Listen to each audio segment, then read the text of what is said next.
घातांकांचे 22 नियम, अतिशय सुंदर व सोप्या पद्धती. मित्रांनो, मी गणित गुरु, अंकगणित आणि बुद्धिमत्ता या पुस्तकांचा लेखक आहे आणि महाराष्ट्रातल्या नामांकित दुकानांमध्ये आणि ऑनलाईन अमेझॉन वरती देखील ही पुस्तकं उपलब्ध आहेत. तर ही पुस्तकं विकत घ्या आणि या पुस्तकातील इतर उदाहरणांचा सराव करा. आता या पुस्तकातून आज मी व्हिडिओ बनवत आहे घातांक इंडायसेस.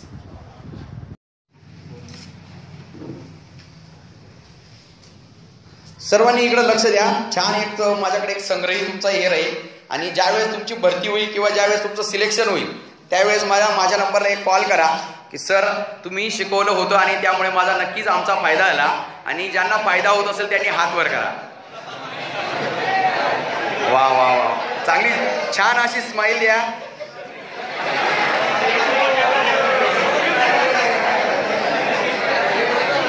इकडं कमी हात वर झाले, मुलींचे हात कमी झाले.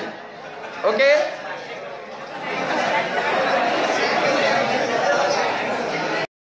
बघा घातांक हे प्रकरण आपण पाहूया. आता घातांक म्हणजे त्याला इंग्लिश मध्ये इंडायसेस असं म्हणतात. एकदम छान आणि एकदम सुंदर असं सोपं प्रकरण आहे.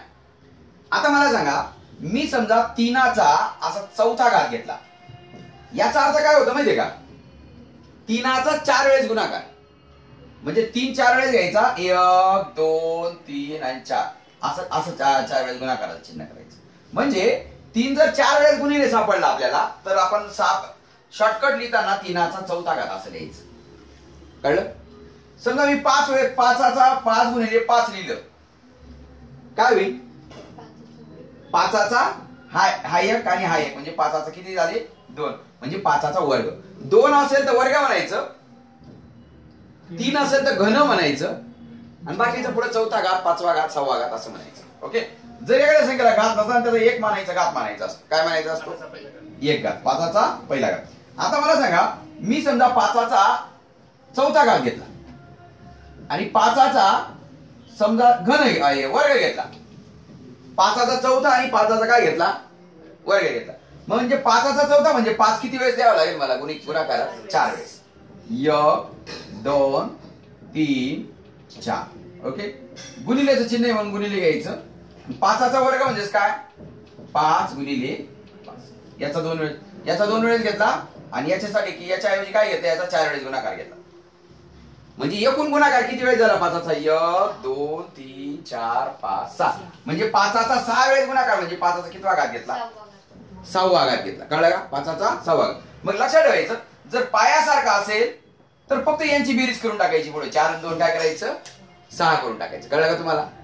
घातांकांची पायासारखा असेल तर गुणाकारात घातांकांची काय करायची? बेरीज. समजा मी इथं 7चा 6वा घात केला आणि गुणिले 7चा 7वा घात केला, काय उत्तर येईल सांगा बरं? 7चा 6 अधिक 7 घात, 7चा कितवा घात घ्यायचा? 13वा. म्हणजे ही शॉर्टकट लिहिण्याची पद्धत आहे. म्हणजे या 7च्या ऐवजी या दोघांची काही मी ए घेतला, एचा 6वा गुणिले एचा 7वा, तर एचा कितवा घात येईल? 13वा घात. एचा कितवा घात येईल? 13वा. म्हणजे मी पुन्हा इथं यम घेतला आणि इथं एन घेतला, तर कोणाचा घातांकाची कोणाची बेरीज होईल? यम आणि एनची बेरीज होईल. म्हणजे याचा एम घात गुणिले एचा एन घात बरोबर एचा यम अधिक एन घात. हे काय झालं? आपलं पहिलं सूत्र तयार झालं. काय तयार झालं? पहिलं सूत्र. काय? एचा यम पायासारखा असेल तर गुणाकारात घातांकांची बेरीज होते. इथं पाया फक्त 0 नको. काय पाया काय नको? 0 नको. बाकी कोणताही असलं तरी सुद्धा चालेल. ओके, आता आपण हा पहिला नियम इथं लिहू. काय? एचा एम घात गुणिले एचा एन घात बरोबर एचा यम अधिक एन घात. हा कितवा नियम? पहिला नियम. आता दुसरा नियम पाहू आपण. आता मी तुम्हाला हा नियम शिकवला, पहिला नियम. आता मला याचं उदाहरण सांगा. 5 गुणिले 5चा चौथा घात गुणिले 5चा वर्ग. सांगा काय उत्तर येईल याचं? 5चा 7वा घात. गट. 5चा 7वा घात म्हणजे किती? इथे किती घात मानायचा? 1. 4 आणि 1 5 आणि 2 किती झाले? 7. 5चा कितवा घात झाला? 7वा घात झाला. कळलं का? आता मी काय करतो? 5चा बघा मी काय करतो? 5चा चौथा घात घेतो आणि भागिले 5चा वर्ग घेतो. भागिले 5चा काय करतो? वर्ग घेतो. मग आता मला काय उत्तर येईल? 5चा चौथा घात म्हणजे 5 किती वेळेस लिहायचा? गुणाकारात 4 वेळेस लिहायचा. हे कळलं का तुम्हाला? 5चा चौथा घात म्हणजे 5चा 4 वेळेस गुणाकार. ओके. आता भागिले म्हणजे छेद घेऊ थोडा वेळ. 5चा वर्ग म्हणजेच काय? 5 गुणिले 5. वर्ग म्हणजे 2 वेळा. वर्ग म्हणजे काय? 2 वेळा. मग हा एक 5 हा एक 5 काय झाला? कट झाला. 5 एक 5 5 एक 5. हा एक 5 हा एक 5 कट झाला. म्हणजे इथं 5चा काय राहिला? हा एक आणि हा एक म्हणजे 5चा काय आला इथं? वर्ग आला. 5चा काय आला? वर्ग आला. मग आता मला सांगा, जेव्हा गुणाकार होता तेव्हा 4 आणि 2 6 होत होते. आता भागाकार येते, यांची काय होऊन गेली? वजाबाकी होऊन गेली. म्हणजे भागाकारात भागाकारात पायासारखा असेल तर घातांकांची काय होते? काय होते? वजाबाकी. उदाहरणार्थ मी याला ए मानला, ए चा यम घात मानला आणि भागिले ए चा यन घात मानला, तर ए चं काय उत्तर द्यायचं तुम्ही? यम वजा यन. काय उत्तर द्यायचं? यम वजा यन. कळलं का? भागाकार असेल तर घातांकांची काय करायची? वजाबाकी करायची. याचं उत्तर सांगा बरोबर मला. 5चा 7वा घात भागिले 5चा घन बरोबर काय? 5चा चौथा घात. मग आता हा नियम मी इथं लिहितो. आणि ए चा यम घात भागिले ए चा यन घात बरोबर ए चा यम वजा यन घात. ए चा यम वजा यन घात. ओके. पाहूया आता तिसरा नियम. बघा, 5चा चौथा घात भागिले 5चा चौथा घात केलं. 5चा चौथा घात भागिले 5चा चौथा घात. आपला नियम काय? भागाकार असेल, पायासारखा असेल तर घातांकांची काय करायची? वजाबाकी करायची. म्हणजे 5चा 4 वजा 4 म्हणजे 5चा कितवा घात आला इथं? 0 घात. 5चा कितवा घात आला? 0. कळलं का तुम्हाला? भागाकारात पायासारखे होते, घातांकांची वजाबाकी झाली. 4 वजा 4 किती झालं? 5चा 0 घात झाला. आपण हे उदाहरण सोडून पाहू. 5चा चौथा घात म्हणजे काय? 5चा किती वेळेस गुणाकार? 4 वेळेस गुणाकार. भागिले म्हणजे पुन्हा छेद 5चा चौथा घात. 5 5 5 5 5 एक 5 5 एक 5 5 एक 5 5 एक 5 5 एक 5 5 5 एक 5 5. याचं काय उत्तर आलं? एक उत्तर. मग आता मला सांगा, एक उत्तर बरोबर आहे का 5चा 0 घात उत्तर बरोबर आहे? का दोन्ही उत्तर बरोबर आहे? काय उत्तर आहे?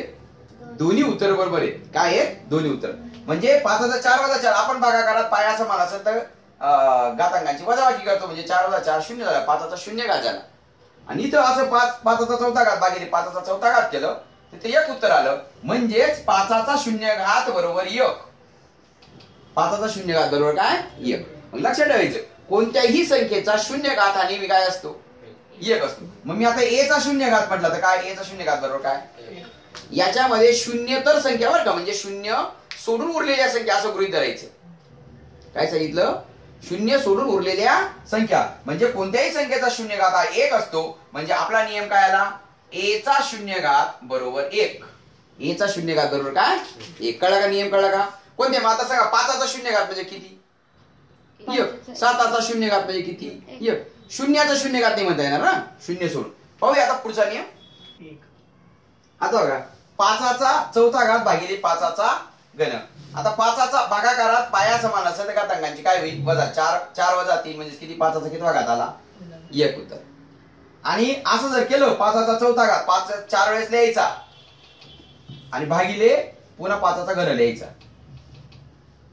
5 एक 5 5 एक 5 5 एक म्हणजे काय उत्तर आलं? 5 उत्तर आलं. काय उत्तर आलं? 5. म्हणजे कोणत्याही संख्येचा एक घात म्हणजे काय? 30 संख्या. कोणत्याही संख्येचा एक घात म्हणजे काय? 30. 0 तर बरं का, 0 सोडून. म्हणजे ए चा एक घात म्हणजेच काय? ए चा एक घात म्हणजेच काय? ए. यम चा एक घात म्हणजे काय? यम. 7चा एक घात म्हणजे काय? 7. म्हणजे ए असला की त्याला समजायचं एक घात आहे. कोणती संख्या असतील, 5 असला का समजायचं 5चा एक घात आहे. ओके. पाहूया आपण पुढचा नियम. बघा, आपला नियम पहिला काय? भागाकारात पाया समान असेल तर घातांकांची काय करतो? वजाबाकी. म्हणजे 5चा 3 वजा 6 म्हणजेच काय घातील? 3तनं 6 जात नाही म्हणजे 3 प्लस समजायचा. म्हणजे अधिक आपल्याकडे 6 ऋण म्हणजे कर्ज समजायचं. 3 रुपये देऊन टाकलं तरी 3 रुपये काय राहील? कर्ज राहील. 5चा काय झाला? -3. ओके. आता हे उदाहरण सोडवू आपण. 5चा घन म्हणजेच काय? 5चा 3 वेळेस गुणाकार. 5चा घन म्हणजे 5चा 3 वेळेस गुणाकार. आणि 5चा 6वा घात म्हणजेच काय? 5चा 6 वेळेस गुणाकार. किती? 5चा 6 वेळेस. 1 2 3 4 5 6. आता 5 एक 5 5 एक 5 5 1 5. आता इथं काय उत्तर आलं 1/5चा 1 2 3 5चं किती उत्तर आलं घन उत्तर. मग आता मला सांगा हे उत्तर बरोबर आहे का हे उत्तर बरोबर आहे? दोन्ही उत्तर बरोबर आहेत. म्हणजेच काय वजा घात एखाद्या संख्येचा जर वजा घात असेल -3 असेल तर तो छेदस्थानी 5चा तो जसा तसा घ्यायचा फक्त त्याचं चिन्ह काढून टाकायचं. कळलं का तुम्हाला काय सांगितलं? मायनस चिन्ह असेल एखाद्याला जर वजा घात असेल तर तो छेदस्थानी जर टाकला तर काय होतं त्याच्या चिन्हांची काय होते अदलाबदल. म्हणजे हेच नाही इथं जर -5चा 3रा घात असेल तुम्हाला वाटलं याला मायनस करायचंय तर काय करायचं 1 अंश घ्यायचा आणि याला काय करायचं छेदाला टाकायचं आणि त्याला मायनस करून टाकायचं. म्हणजे इथं घातांकांच्या अदलाबदल होते. मायनस असेल तिथं प्लस होतो आणि प्लस असेल तिथं काय होतो मायनस होतो. म्हणजे याचा अर्थ काय 1 गुणिले 5चा 3रा घात. आता एकाने काही गुणलं तरी काही फरक पडत नाही. कळलं का? लक्षात आलं? म्हणजे माझा आपला नियम काय तयार होईल मग a चा वजा m घात जर असेल तर तो 1/a चा m घात करायचा. लक्षात आलं का तुम्हाला? मायनस घात असेल तर छेदस्थानी काय करायचं का तो जसा तसा लिहायचा आणि त्याला काय करायचं धनघात करायचं. किंवा असं जरी असेल a चा m घात असेल बघा याच्यात एक एक्स्ट्रा नियम आपण इथंच तयार करू. a चा m घात असेल तर तो छेदस्थानी काय करायचा मायनस करायचं. काय करायचं मायनस करायचं. आता याच्यामध्ये अजून एक ट्विस्ट सांगतो तुम्हाला.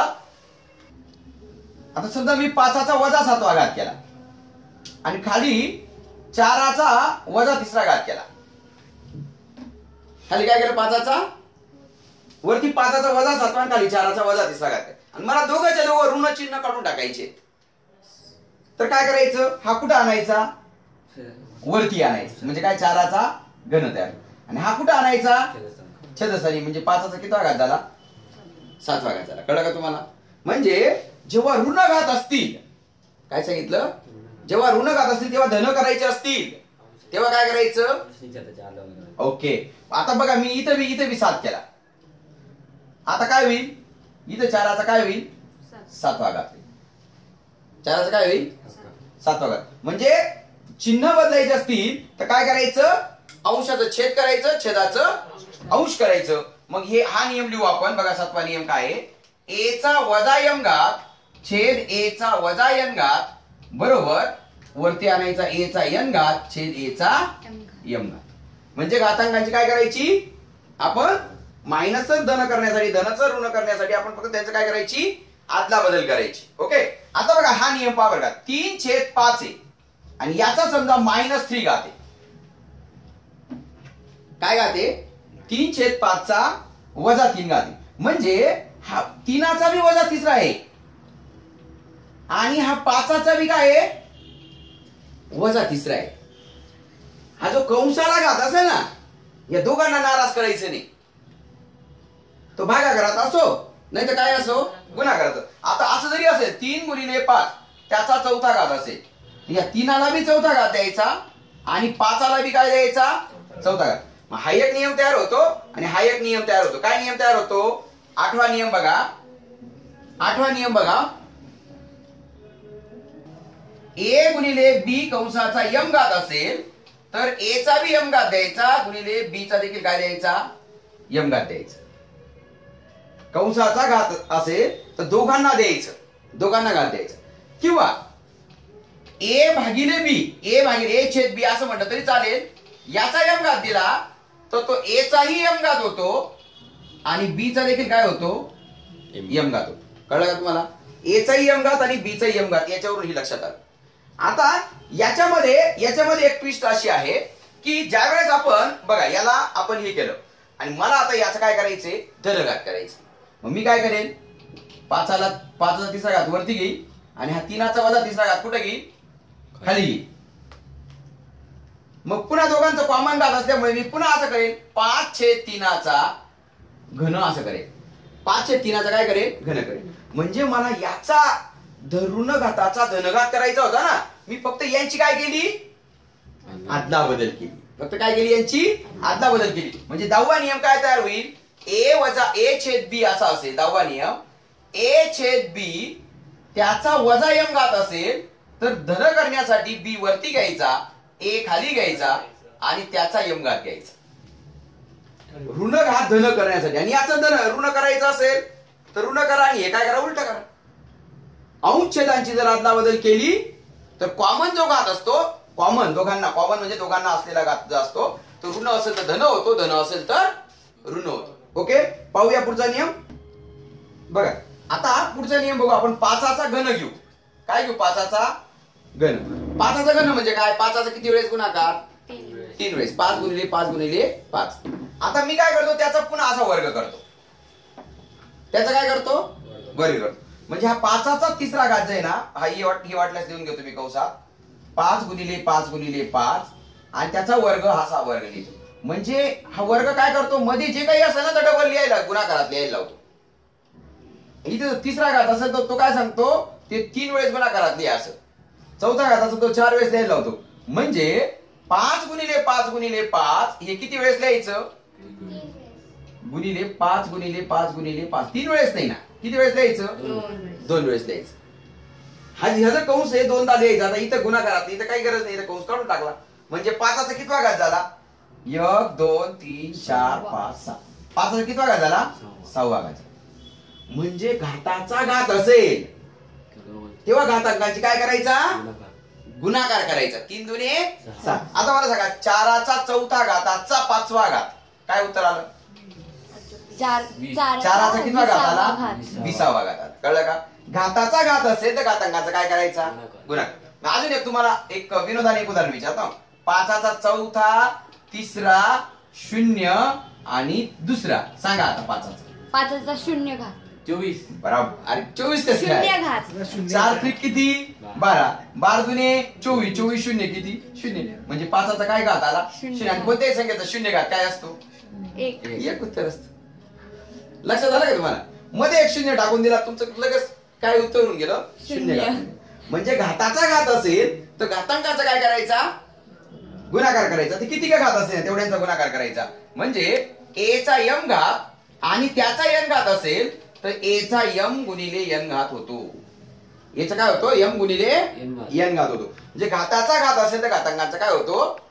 गुणाकार होतो. आता हे बघा, हे उदाहरण सांगा बरोबर. 5चा 0 अधिक 3चा 0 अधिक 2चा 0 छेद 5चा 0 गुणिले 3चा 0 गुणिले 2चा 0 घात.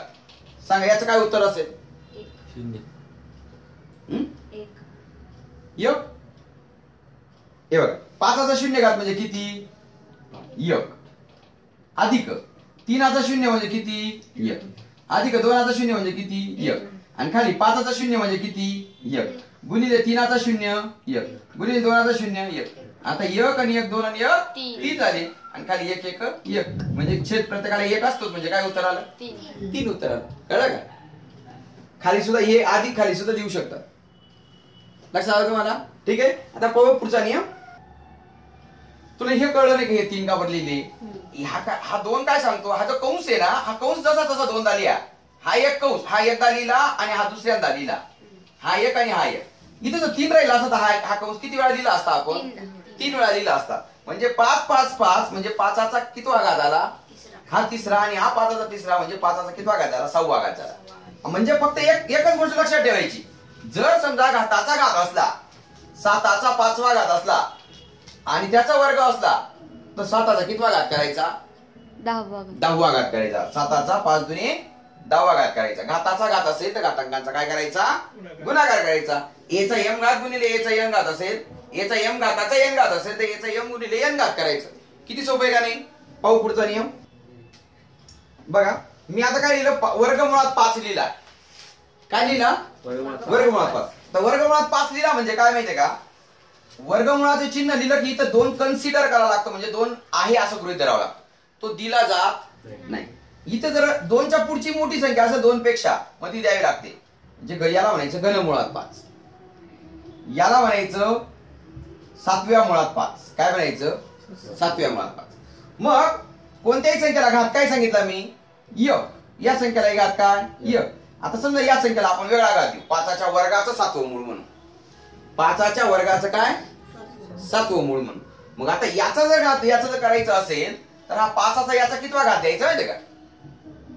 जर ते वर्गमूळ असेल तर हा एक वरती घ्यायचा आणि याचं जे चिन्ह आहे ना हे खाली घ्यायचं असं. छेद 2 घ्यायचं. म्हणजे वर्गमूळ म्हणजे काय? वर्गमूळ म्हणजे 1/2 घात.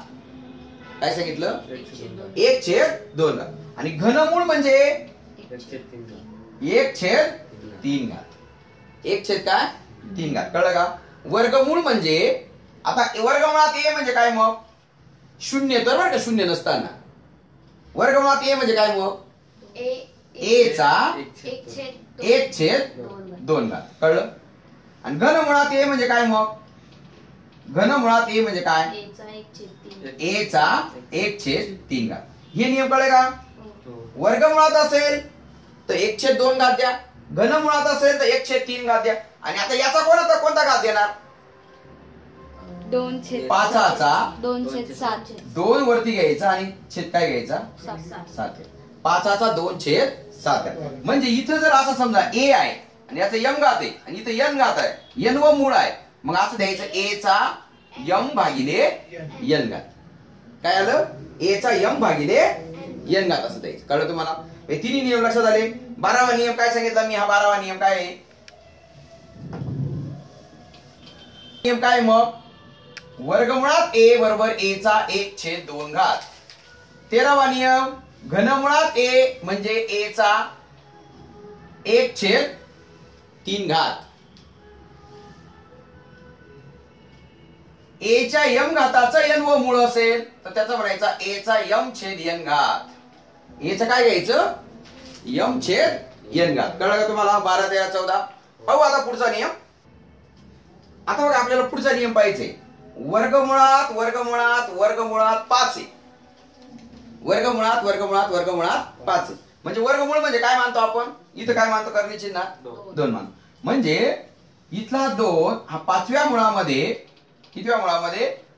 5व्या मुळामध्ये आपल्याला हा 2 आणि हा 2 यांचा काय करायचा?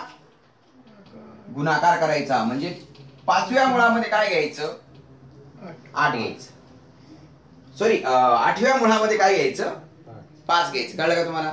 म्हणजे आता मी जर समजा इथं असं केलं, घनमुळात 4थ्या मुळात वर्गमुळात 5, याचं काय उत्तर येईल? 5चं किती? 3 चौक 12 आणि 12 दुने किती? 12. 5चं किती मूळ? 24वा मूळ. आणि 5चं 24वा मूळ म्हणजे काय? 5चा कितवा घात? 1/24. 8व्या मुळात 5 म्हणजे काय?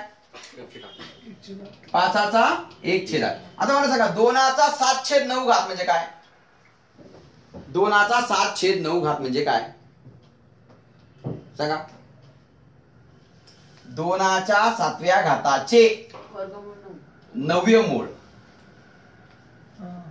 2च्या 7व्या घाताचे 9वे मूळ. म्हणजे हे असं असेल तरी आपल्याला असं करता यायला पाहिजे. एम छेद एन म्हणजे ए च्या एम घाताचा एन व मूळ हे सांगता यायला पाहिजे. तसं हे जर आपल्याला असं बघा वर्गमुळात, घनमुळात, 4थं मूळ असं असेल आणि इथं ए असेल तर ए चा इथं समजा 2 आहे, इथं आपण 3 घेऊ, इथं 4 घेऊ, तर इथं कर्णी चिन्ह करायचं आणि त्याच्यामध्ये 2, 3, 4 चा गुणाकार करायचा. 2, 3 आणि 4 त्याचं काय? ए घात. म्हणजेच याच्यामध्ये 3 चौक 12, 12 दुने किती? 24. 24व्या मुळात ए. म्हणजे तिथे वरती चिन्ह दिलं नाही, म्हणजे ते वर्गमूळ आहे. हा, हे इथं काहीच दिलं नाही म्हणजे इथं 2 समजायचा. वर्गमूळ आहे. ओके. म्हणजे यांचं 3 चौक 12 आणि 12 दुने किती? 24व्या मुळामध्ये काय घ्यायचं? ए घ्यायचं. म्हणजे आपल्याला नियम असाही तयार करता आला असता आपल्याला. काय? इथं जेवढे मुळ असले म्हटलंच मी नियम तसा नियम तयार करतो बघा. यम यन आणि इथं ए घेतला तर ए चं काय आलं? यम गुणिले एन मूळ. ए चं काय मूळ? एम गुणिले एन मूळ. जेवढे असले तेवढे त्याचा काय करायचा? गुणाकार. आणि मग एम गुणिले एन मूळ म्हणजे आपल्याला पुढे काय म्हणता येईल? ए चा 1/m गुणिले एन घात. एम गुणिले एन घात किंवा एम एन घात. कळलं का तुम्हाला? ओके. पाहू पुढचा नियम. बघा मी काय करतो आता? वर्गमुळात 5 करतो आणि याचा वर्ग करतो. वर्गमुळात काय केलं मी? 5 केला आणि याचा काय केला? वर्ग केला. आता वर्गमुळात 5 म्हणजे काय? 5चा काय? 1/2. इथं 1 आणि इथला काय? 2. 1/2. त्याचा काय? वर्ग. म्हणजे आता घाताचा घात असेल तर घाताचा काय होईल? बघा 1/2 गुणिले 2, मग 2 2 काय होईल? कट होईल, म्हणजे 5चा 1 घात म्हणजेच काय उत्तर आलं? 5. म्हणजे वर्गमुळाचा जर वर्ग केला तर वर्गमूळ निघून जातं.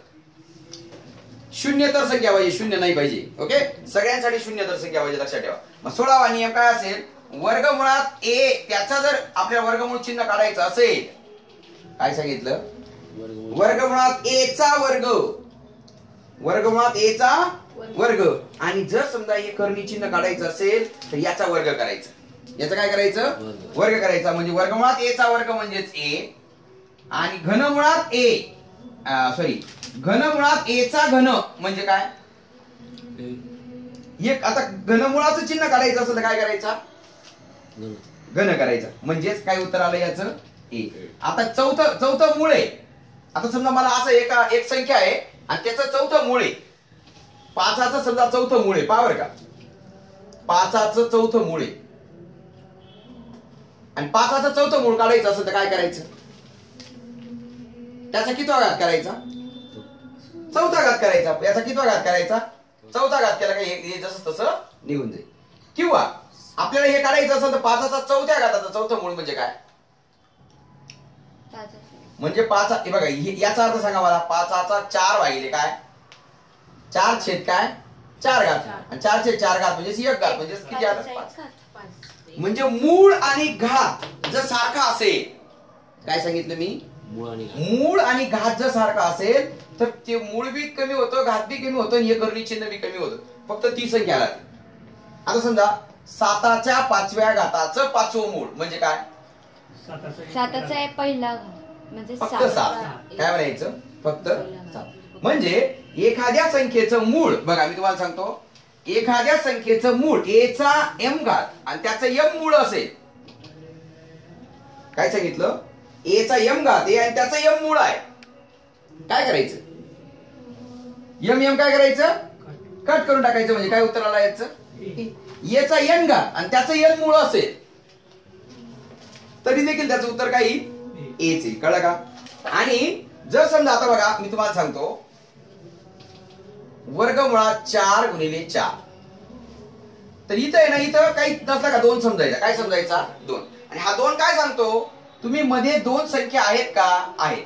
चिन्ह असेच सारखे असेल तर एक संख्या बाहेर आहे, म्हणजे याचं उत्तर आलं 4. हा 2 देत नाही बरं का, 2 देत नाही, गृहीत धरावा. घनमुळात 5 गुणिले 5 गुणिले 5 आहे, तर हा 3 काय सांगतो? मधल्यांना 3 मधल्यांना काय सांगतोय? तुम्ही तिन्ही संख्या चिन्हासहित सारख्या आहेत का? आहे का चिन्हासहित? एकच बाहेर आहे, मग याचं उत्तर काय? 5 उत्तर.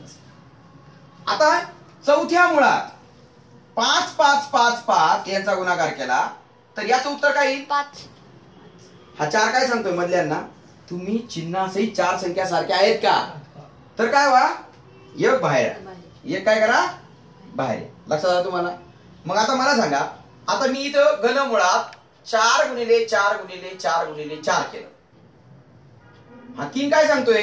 तुम्ही 4 सारखे आहेत का? मग एक बहीण आहे. 4 नाही, तुम्ही 3 संख्या सारख्या आहात. तर आता 3 आहे ना, 3च संख्या पाहिजे. तुम्ही 3 संख्या सारख्या असेल तर 3 संख्यांच्या ऐवजी एक संख्या बाहेर आहे. म्हणजे 3 4 च्या ऐवजी काय आला? 1 4 बाहेर आला. आणि याला मात्र काही हे नाही, हे जसं तसं ठेवलं. याच्यात काहीच बदल करायचा नाही, हे जसं तसं ठेवायचं. 4 घनमुळात 4 घेऊ. हा 4 कोणाच्या ऐवजी बाहेर आला? या तिघांचं प्रतिनिधित्व म्हणून बाहेर आलं. हे बाकीचं काय जसं तसं आपण ठेवलं. म्हणजे जर समजा मला 7चं 5वं बघा, 4 वेळेस 7चा गुणाकार करा, 7 7 7, बरं असं 7 7 7 7 असं केलं, किंवा 5 वेळेस असं केलं, आणि इथं समजा मी घनमूळ दिलं किंवा चौथं मूळ दिलं, बरं 3 घनमूळ दिलं, सांगा काय उत्तर येईल याचं? तुम्ही तिघं सारखे 3 संख्या सारख्या असेल तर हा 3 काय सांगतो? 3 संख्या चिन्ह असेल सारख्या असेल तर एक बाहेर या. 7. म्हणजे हे काय आली? तिघा कट झाली, एक 7 बाहेर आला. आणि मधलं जसं तसं काय राहिलं? मधल्यांना बदलायचं नाही, हे जसं तसं हे, आणि 7 गुणिले 7 किंवा 49 लिहिलं तरी चालेल, 7 गुणिले 7 दिलं तरी सुद्धा चालेल. हे त्याचं काय आलं? उत्तर आलं. कळलं तुम्हाला? म्हणजे मूळ आणि घात सारखा असेल तर काय करायचं? ते कर्णी चिन्हच कट करायचं. मूळ बी कट करा, घाती कर्णी चिन्ह बी कट करा. आणि असं जर असेल, बघा जेवढं मूळ असेल तेवढंच, मुळापेक्षा जर समजा इकडे इथं यम आहे, आणि इथं समजा ए चा यम घात आहे प्लस एन घात आहे, म्हणजे इथं काय राहील, ए चा फक्त काय राहील एन घात. किंवा तुम्हाला हे थोडस सोप्या भाषेमध्ये आपल्याला समजायचं असेल तर इथं समजा 3चा 5वा घात आहे आणि इथं समजा चौथं आहे, म्हणजे 3चा 5वा घात म्हणजे किती वेळेस गुणाकार आहे, 5 वेळा गुणाकार आहे. म्हणजे हा 4 काय सांगेल मधल्यांना, तुम्ही चारही सारखे असत एक बाहेर या, म्हणजे एक 3 बाहेर आला आणि याला काही पर्यायच नाही. मग तो जसं तसं काय केलं आपण, त्याला चौथ्या मुळात काय टाकला, 3 टाकला. म्हणजे ए चा जर आपण समजा 5 वेळा गुणाकार केला,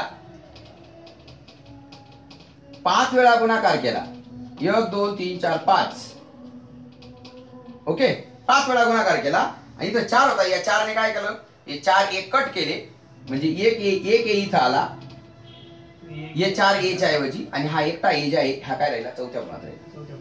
काय राहिला, चौथ्या मुळात राहिला. कळलं का तुम्हाला? पाहूया आता शेवटचा एक नियम.